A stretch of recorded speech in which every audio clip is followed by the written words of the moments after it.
रघुराम नाम के एक बुजुर्ग आदमी को नंदू नाम का बेटा हुआ करता था। रघुराम रोज बस स्टैंड के पास खड़ा होकर अपने रिक्शे के साथ हाँ रिक्शा बाबू रिक्शा कह के चिल्लाते हुए यात्रियों को अपने अपने मंजिलों पे पहुंचा के पैसा कमाता था। बेटा नंदू को एक वेल्डिंग शॉप हुआ करता था। टूटे हुए लोहे का काम, कार टिंडरिंग वर्क्स करते हुए वो पैसा कमाता था।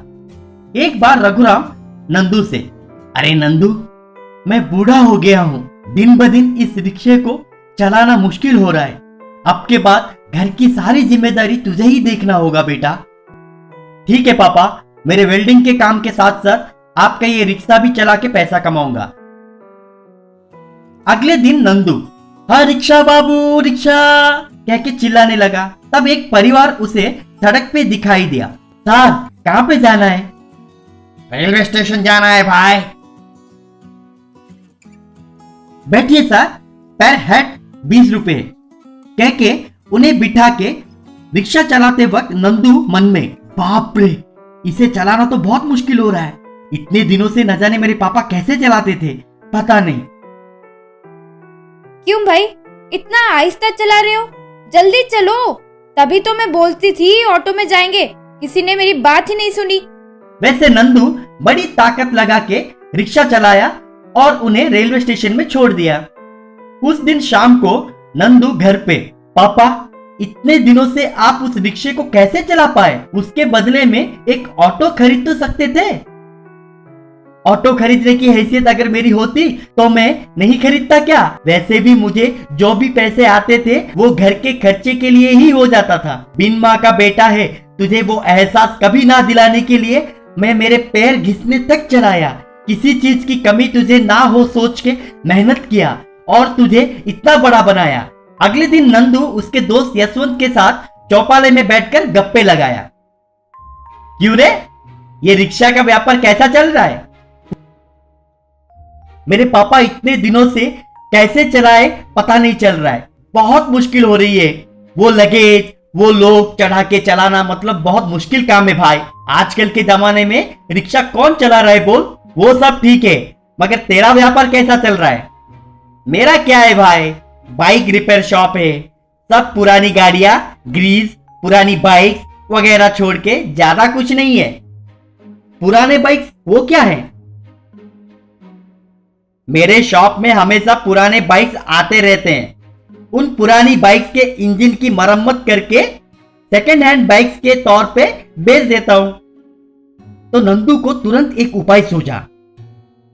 ओए, एक पुराना बाइक है तो बोलना भाई, मेरे रिक्शे के सामने उस बाइक को फिट करेंगे। मुझे वेल्डिंग का काम भी आता है, मैं तुम्हारी मदद करूंगा। वैसे वो दोनों मिलके पूरे दिन यशवंत रिपेयर शॉप में उस रिक्शे की मरम्मत करके एक बाइक को रिक्शे के सामने फिट किए। नंदू उस बाइक रिक्शे पे बैठ के गली गली घूमते देख गांव वाले सभी आश्चर्य हो गए। एक बार रेलवे स्टेशन के पास नंदू, चढ़िए सर, मेरा बाइक रिक्शा बहुत तेज है और बहुत ही स्मूथ लेके जाऊंगा, कहा। वैसे आए सभी पैसेंजर्स को नंदू अपनी गाड़ी में बिठा के लेकर जाता था और पैसे भी बहुत कमाया। जीप, ये वज्रकूट हिल स्टेशन है। यहाँ सुजीत अपने दोस्तों से, हाय फ्रेंड्स, मेरे ट्रैवल कंपनी शुरू करने के लिए सारा प्रबंध कर लिया है, पैसों का भी इंतजाम हो गया है, बस अब नए कार खरीदना बाकी है। सुजीत, ये बिजनेस तेरे लिए नया है, ज्यादा इन्वेस्टमेंट ना करो। शुरू शुरू में नए कार से अच्छा सेकंड हैंड कार खरीद कर चलाना बेहतर होगा। सच है, अब सेकंड हैंड कार्स मिलेंगे कहाँ? यहाँ इतने सारे गराज हैं, कहीं तो कोई बेचेगा। सुजीत मान गया और कार खरीदने के लिए एक गराज गया। वहाँ गराज ओनर अपने असिस्टेंट से, और कितने दिन यूं छोटे मोटे काम करेंगे यार, बस एक बड़ा हाथ मारकर दुबई जाना होगा, वहाँ सेटल हो जाना चाहिए। इतने कम समय में दुबई में सेटल होना हो तो किसी बैंक या किसी बकरे को टोपी पहनाना होगा। इतने में सुजीत वहाँ आया। सर, मैं नया ट्रैवल्स का बिजनेस शुरू कर रहा हूँ, उसके लिए कार चाहिए। असिस्टेंट ने गराज ओनर की ओर देखकर मन में क्या किस्मत है, ये कोई भोला आदमी लगता है, यूं सोचकर हाँ आइए सर आइए, इस वज्रकोट हिल स्टेशन में हमारा ही लीडिंग कार गराज है, यहाँ सारे कार्स मिलेंगे।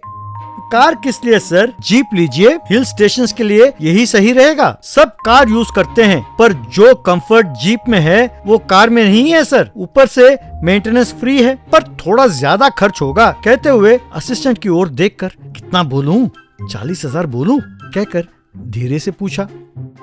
ठहरो मैं बात करता हूँ कहकर असिस्टेंट, देखिए सर ये एक साधारण जीप नहीं है, आइकॉनिक जीप है। उस जमाने में Hitler, Morrison, queen Victoria, Prince Charles, Diana जैसे लोगों ने इसे इस्तेमाल किया है। यूं बदलते बदलते अपने गराज आ पहुंची। इस पर अगर हिल स्टेशन में बिजनेस शुरू करेंगे तो कम से कम ये गाड़ी देखने के लिए ही रॉयल राइड के लिए बहुत सारे टूरिस्ट आएंगे सर। पर हाँ इसकी कीमत जरा ज्यादा है। वाओ, इस जीप का बैकग्राउंड तो तगड़ा है, Prince Charles, Diana, queen Victoria का इस्तेमाल किया हुआ जीप है, इतना बड़ा रॉयल फैमिली का चलाया हुआ जीप है। तब तो मुझे यही चाहिए, मेरे बिजनेस के लिए यही सही है। कितने का है? 5 तक का होगा सर। ठीक है 5 लाख ही है ना, सारा पैसा दे दूंगा। ओनर और असिस्टेंट एक दूसरे को देखने लगे। यूं उस गराज के मालिक ने सुजीत को बातों में उलझाकर 5 लाख रुपए ऐंठ लिया। सुजीत वो जीप लेकर वज्रकोट के चौपाल के पास जाकर, dear friends, meet the royal iconic star of this country. Prince Charles और क्वीन विक्टोरिया जैसे रॉयल्टी ने इस जीप को चलाया है, अब अपने पास है। टाटान कहकर जीप को दिखाया। सुजीत के दोस्तों ने उस जीप को देखकर कहकर हंसने लगे। क्या हुआ, हंस क्यों रहे हो? यार ये जीप कितने में लिया? बहुत बार्गेन किया तो 5 लाख में खरीदा।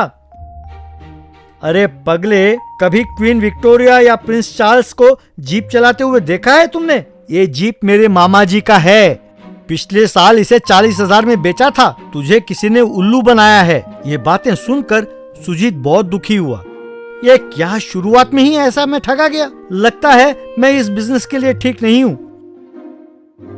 इतनी छोटी सी बात के लिए तुम हिम्मत हार जाओगे तो कैसा? आगे और बड़ी समस्याएं आएंगी, हिम्मत से काम लो। सूझबूझ से हम खोए हुए पैसे वापस कमा सकते हैं, सोचो। हाँ सुजीत, तुम होशियार हो, सोच कर देखो, जिसने तुम्हें ठगा है उसी से पैसे दोबारा हम कैसे कमा सकते हैं। हिम्मत बटोर कर सोचा और एक प्लान बनाया। उनके दोस्तों को कान में कुछ बताया। अगले दिन सुजीत का दोस्त शेखर गराज गया और, ओ वीर जी, आपके गराज में एक जीप है ना, वो कहाँ है? मुझे वो जीप चाहिए तुरंत, अर्जेंट है। हाँ, पर वो जीप किस लिए चाहिए? ये आपने क्या पूछा वीर जी? आप वो ट्विटर नहीं देखते क्या? ट्विटर मैं कहाँ देखता हूँ भाई, मुझे कौन से अंग्रेजी आती है। वो ठीक है, पर मुझे वो जीप बहुत अर्जेंट चाहिए, मैं खरीदता हूँ, चाहो तो 9 लाख दूंगा। 9 लाख? पर 9 लाख में तो नया जीप मिल जाएगा। अरे बुद्धू, क्या आनंद मिश्रा को जानते हो? इस जीप कंपनी के 100 साल की सालगिरह के संदर्भ में पुराने आइकॉनिक जीप ओनर्स को उसके कंपनी के शेयर्स दे रहे हैं। अच्छा, पर मुझे इन सब बातों से क्या लेना देना?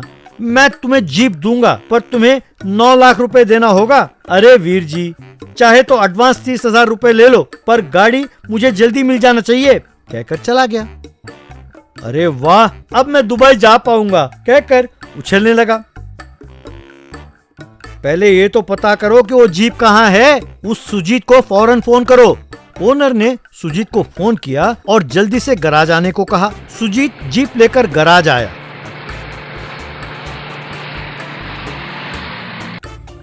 सुजीत जी, बुरा ना मानना, जब से ये जीप मैंने आपको बेचा है, क्वीन विक्टोरिया और प्रिंस चार्ल्स मेरे सपने में आकर मुझे धिक्कार रहे हैं। कहते हैं इतने प्यार से ये जीप तुम्हें दिया और तुम इसे बेच रहे हो।